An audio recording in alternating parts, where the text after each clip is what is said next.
નમસ્તે દોસ્તો, મારી યુટ્યુબ ચેનલમાં આપનું હાર્દિક સ્વાગત છે। આજે હું વાત કરવા જઈ રહ્યો છું કિસ કરતાં કરડી ગયો બનેલી ઘટના। સાંજનો સમય હતો। ગામના પશ્ચિમ છેડે આવેલી રેવાબાની વાડી એ દિવસના થાકેલી હવામાંથી હળવા સુગંધિત ઝોકા લઈ રહી હતી।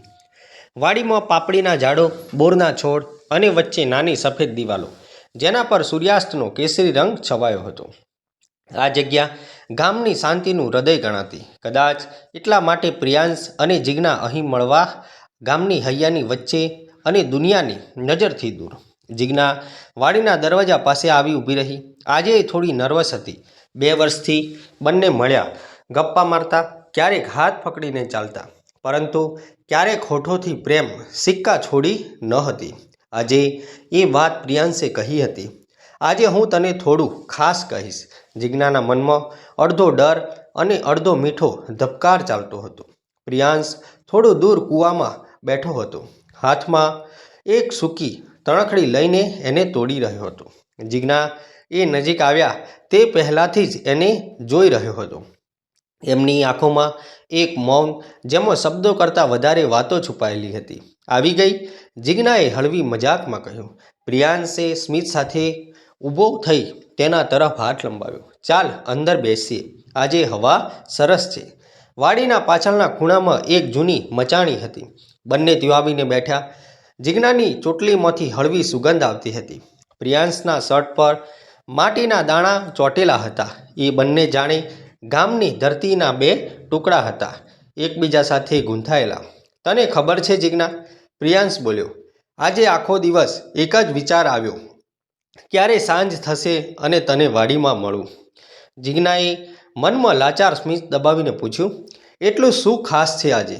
પ્રિયાંશે થોડું મૌન રાખ્યું, પછી એની સાથે થોડું ખસીને બેઠો। 2 વર્ષ થયા, કેટલા પ્રસંગો આવ્યા, કેટલાક મીઠા પળો, પણ એક વાત હું દબાવી જ રાખતો હતો।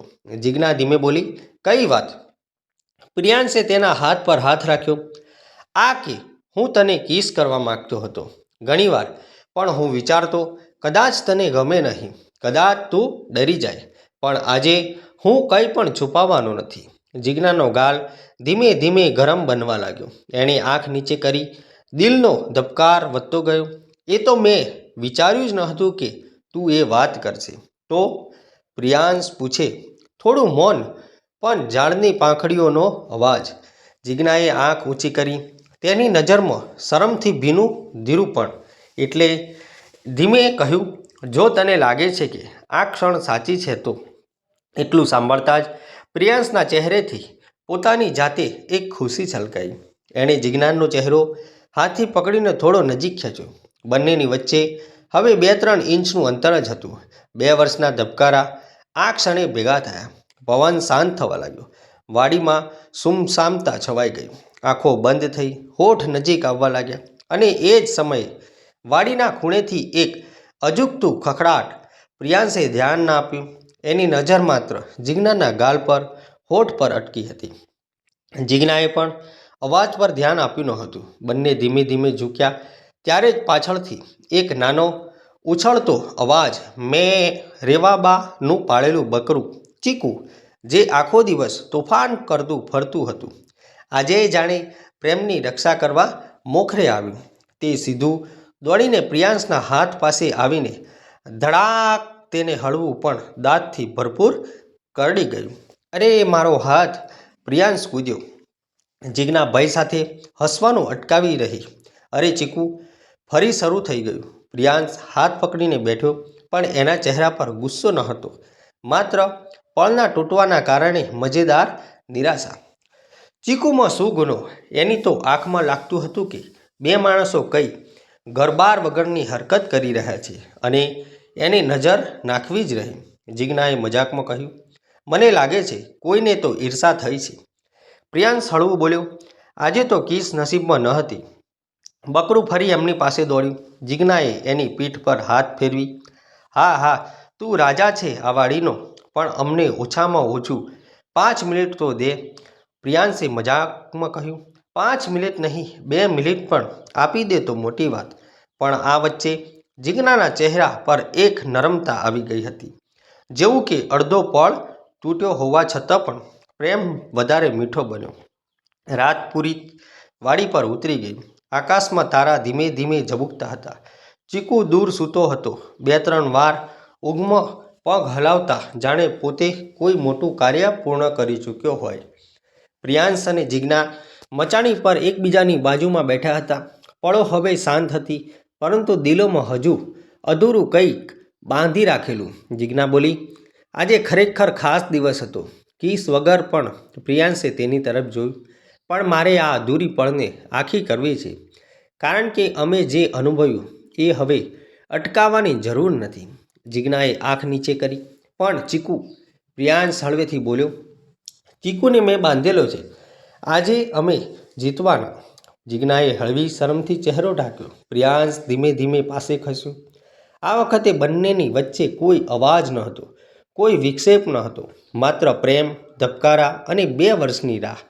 પ્રિયાંશે બંને હાથોથી જિજ્ઞાનો ચહેરો પકડીને નજીક ખેંચ્યો. પવન જાણે રોકાઈ ગયો. ઝાડોની પાંખડીઓ પણ શાંત થઈ ગઈ. જિજ્ઞાએ આંખો બંધ કરી. પ્રિયાંશે માથું થોડું ઝુકાવ્યું અને અંતે 2 વર્ષથી અટકેલો પ્રેમ પહેલીવાર હોઠોથી ભાષા થયો. કોઈ તોફાન નહીં, કોઈ ઈર્ષાળું બકરું નહીં, માત્ર એક શુદ્ધ, પારદર્શક, હૃદયમાં યાદ રહી જાય એવી પળ. કિસ લાંબી ન હતી, પણ એટલી પૂરતી હતી કે બંનેને લાગ્યું આજથી એમની જીવનયાત્રા એક થઈ ગઈ. પળ પૂરી થતાં જ જિજ્ઞા હસતા બોલી, હવે લાગે છે કે ચીકુએ જેટલું રોક્યું તે માટે આ પળ વધારે મીઠી બની ગઈ. પ્રિયાંશ સ્મિત સાથે બોલ્યો, ક્યારેક પ્રેમને નાની મોટી અટકળો વધારે ઊંડી બનાવે છે. ત્યાં જ દૂરથી ચીકુએ ફરી અવાજ કર્યો, મેં. બંને હસ્યા. પ્રિયાંશે જિજ્ઞાનો હાથ પકડીને ધીમે ઊભી કરી. ચાલ, આજે વાડીમાં આપણી ત્રણેયની જીત છે. તું, હું અને તોફાની ચીકુ. જિજ્ઞાએ પ્રેમથી કહ્યું, આજથી આ વાડી માત્ર એક સ્થળ નહીં, અમારી યાદોનું ઘર બનશે. ચંદ્રપ્રકાશ હેઠળ બંને વાડીમાંથી બહાર નીકળ્યા. પગરવ હતા, દિલ મજબૂત અને સંબંધ નવી સુગંધથી ભરાયેલો. પાછળથી ચીકુ ધીમે દોડતું આવતું, જાણે કહી રહ્યું હોય, હવે તમારા પ્રેમને કોઈ રોકી નહીં શકે.